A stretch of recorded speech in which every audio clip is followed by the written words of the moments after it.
Good evening. My name is Tim and my name is Alex, and these are the latest news.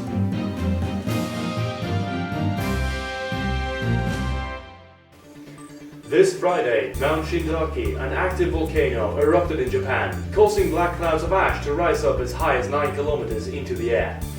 Mount Shindaki lies on an island called Kushinouira-Bijima.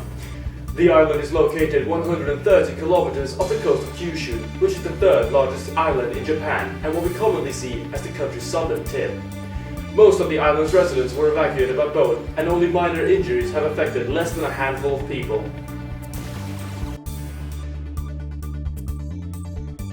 Moving on from Japan, a teacher was executed in China today for sexually abusing his students during the years 2011 to 2012 while teaching in a school in the Gansu province. The teacher had raped or otherwise sexually abused 26 girls.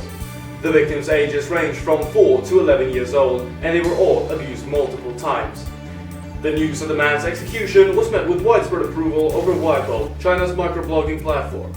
Some comments said that death was too easy a punishment for this man. 10 people have been killed in Baghdad by car bombs on the 28th of May. The explosions happened just before midnight, the first one hitting the Babylon Hotel near the Tigris River, and the second one hit the Ishtar, which was the former Sheraton Hotel. According to the news agency, at least 30 people were injured in the bombings, and at least another 10 have already died. The BBC's news correspondent tweeted that she also heard gunfire. The police said that they were trying to defuse a third car bomb in the parking lot of the Babylon Hotel. Both of the hotels have been hit by coordinated car bombs before in 2010. In Europe, the UK's Prime Minister David Cameron is holding face-to-face reform talks about the EU with German Chancellor Angela Merkel. The PM has yet to reveal the full details about the reforms he's pushing for, but a German businessman has already told other politicians not to listen to him. Currently, the PM has already talked to both Poland's and France's foremost politicians about the reform, though yet there is no information on whether he succeeded in persuading them. That is all for the international news. Over to you, Tim.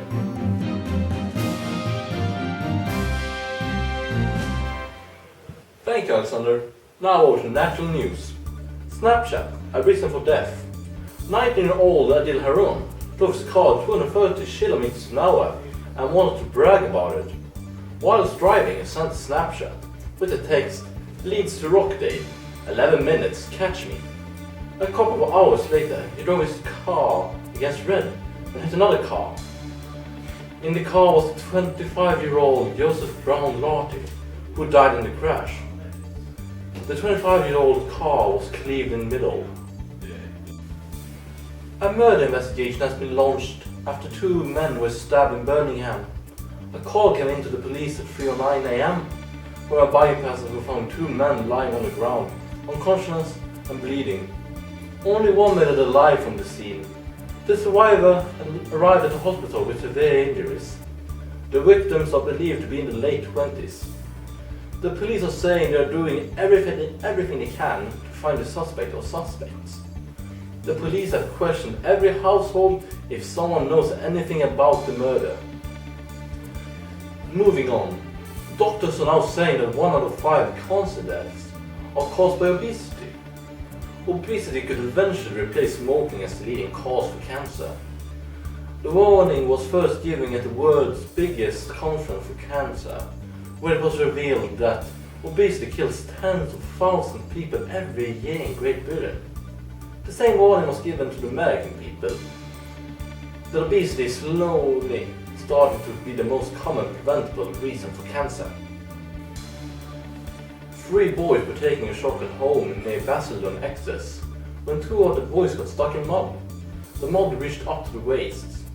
Firefighters, Coast Guard, police helicopter and RNLI were sent to find the boys.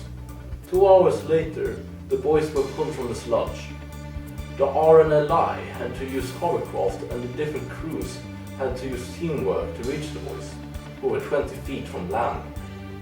The boys were suffering from shock and cold and were instantly put in ambulances. Now over to sports with Johan.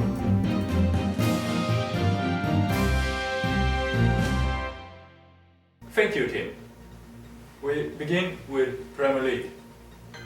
Chelsea dominate the whole season this year too and made their way to the title. Manchester City and Arsenal had a great race behind Chelsea for place number 2. And Manchester United just confirmed that they will be number 4 and save the Champions League place for next season. But it was a hard way this season for United. They had a tough race versus Tottenham. Arsenal won the number 12 FA Cup title. They won the final with impressive 4-0 versus Aston Villa. La Liga. Xavi Hernandez is moving away from Barcelona this season. He did his last game versus Deportivo, but he couldn't finish his time in Barcelona with a victory because Deportivo did one of their greatest matches this season and played impressive 2-2. Madrid. In 23rd May did Ødegaard the awaited entrance on Bernabeu, Madrid, when he changed with Cristiano Ronaldo. Barcelona won the 23rd La Liga victory this season after a pretty impressive spring season.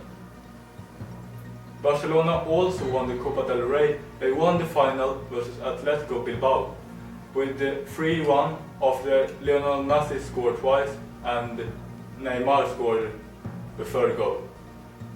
This was Barcelona's 27th victory in the cup. Champions League. FC Barcelona made their way to the final in Champions League this season versus Juventus. Barcelona made an impressive way to the final when they won over PSG in the quarter-final, and in the semi-final they won impressive over FC Bayern Munich, who won last time they challenged each other in the Champions League. On the 6th June, Barcelona and Juventus entered the field in Berlin, and Barcelona as the favorite team, of course. If Barcelona wins the final, they will take 3 trophies this season and be history because they take a triple this season. FIFA. The TV and PC game FIFA are up to a new thing in the next generation. They made women's in FIFA 2 and this will be in the next game FIFA 16. Now over to North America. NHL. Tampa Bay won the last semi-final versus New York Rangers and now they are ready for the final. And later tonight, Chicago won the last semi-final, number 2 versus Anaheim Ducks, so now they are ready to play against Tampa Bay in the final. And maybe Chicago are the favorite. And now over to the desk. Wonderful. Now it's time for this weekend's forecast with William. Take it away.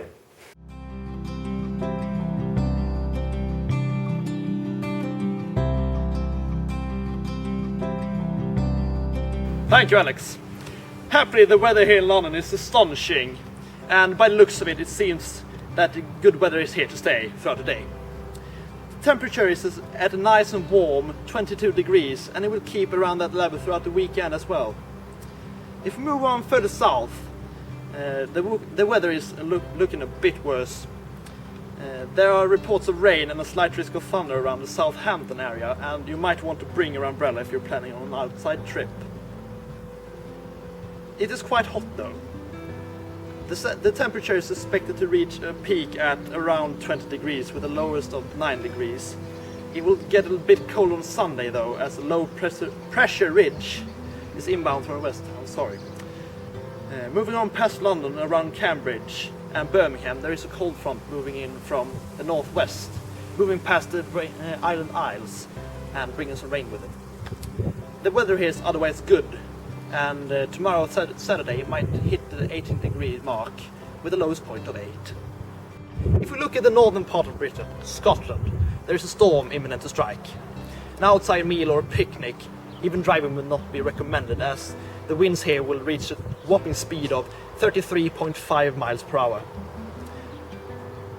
Expect rain and wearing warm clothes as well. A whole 26 millimeters of rain is predicted, and the temperature is around 11 degrees mark as well. The weather will clear up as the weekend progresses, and we might see a glimpse of the sun on Sunday at the afternoon tea. Beware though, the roads will be very wet and they might be quite slippery, so drive carefully. That is this weekend's weather forecast. Run it up, Alex. Certainly. My name's been Alex. My name's been Tim. Thank you and good evening.